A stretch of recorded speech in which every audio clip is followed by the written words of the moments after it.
خاموشی کی طاقت، دا پاور آف سائلنس۔ دنیا کو حیران کر دو، خاموشی کی طاقت سے دنیا کو حیران کر دو۔ نمبر 1، خاموشی کیا کہتی ہے؟ جو انسان جتنا خاموش رہتا ہے وہ اپنی عزت کو اتنا ہی محفوظ رکھتا ہے۔ نمبر 2، صبر، خاموشی اور لاتعلقی بہترین انتقام ہے۔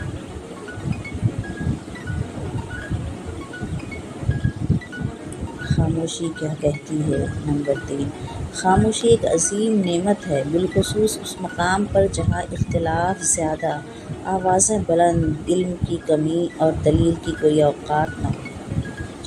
کسی کے ساتھ لڑنا جھگڑنا انسان کے وقار میں کمی لاتا ہے۔ لوگوں کو اپنی خاموشی سے ڈراؤ اور خاموش کرو۔ ہمیشہ اس وقت بولیں جب آپ کو احساس ہو کہ آپ کے الفاظ جو آپ کہنے جا رہے ہیں وہ آپ کی خاموشی سے زیادہ خوبصورت ہیں۔ خاموشی بہت کچھ کہتی ہے، کان لگا کر نہیں، اسے دل لگا کر سنو کہ خاموشی کیا کہتی ہے۔ 2 چیزیں انسان کی کمزوری ظاہر کرتی ہیں، جہاں بولنا ہو وہاں خاموش رہنا اور جہاں خاموش رہنا ہو وہاں بولنا۔ اس لیے یہ فیصلہ کر لیں اور دیکھ کر بولیں کہاں بولنا ہے۔ خاموشی ایک بہترین عادت ہے، خاص کر تب جب آپ جاہلوں میں گھر گئے ہوں، وہاں خاموش رہنا ہی بہتر ہے۔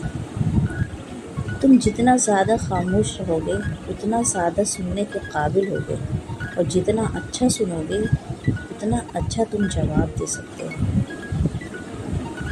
خاموش دعا، جب دل گھبرانے لگے، آنکھوں سے آنسو آنے لگیں، صرف ایک کام کرنا، اپنے ہاتھ اللہ تعالیٰ کے سامنے دعا کے لیے اٹھانا چاہیے۔ کچھ نہ کہنا، لیکن اللہ تعالیٰ سب سمجھ جائے گا، آپ کے درد کو، آپ کی تکلیف کو، آپ کی ضرورت کو۔ بے شک اللہ ہر چیز پر قدرت رکھتا ہے اور وہ آپ کی ہر تکلیف دور کر دے گا۔ اپنی آواز کے بجائے اپنے دلائل کو بلند کیجیے۔ پھول بادل کے گرجنے سے نہیں، بارش کے برسنے سے اگتے ہیں۔ دنیا والے چہرے اور مال دیکھتے ہیں، جبکہ عرش والا دل اور اعمال دیکھتا ہے۔ اللہ تمہارے اعمال ہی دیکھتا ہے، وہ تمہارے چہرے اور تمہاری دولت کو نہیں دیکھتا۔ اگر میرا علم مجھے انسان سے محبت کرنا نہیں سکھاتا تو ایک جاہل مجھ سے 1000 درجہ بہتر ہے۔ ذہنی آرام کی نشانی، اپنے ذہنی آرام کے لیے ہر چیز مختصر کرنا، الفاظ، احساسات، خواہشات۔ نمبر 1، منفی سوچ رکھنے والے لوگوں سے دور رہنا، ہر بات پر روک ٹوک کرنے والوں سے دور رہنا، دوسروں کے معاملات میں مداخلت نہ کرنا، پسندیدہ کام میں خود کو مصروف رکھنا، منفی باتوں پر خاموشی اختیار کرنا۔ اچھی ویڈیو میں ٹائم دینے کا شکریہ، جزاک اللہ۔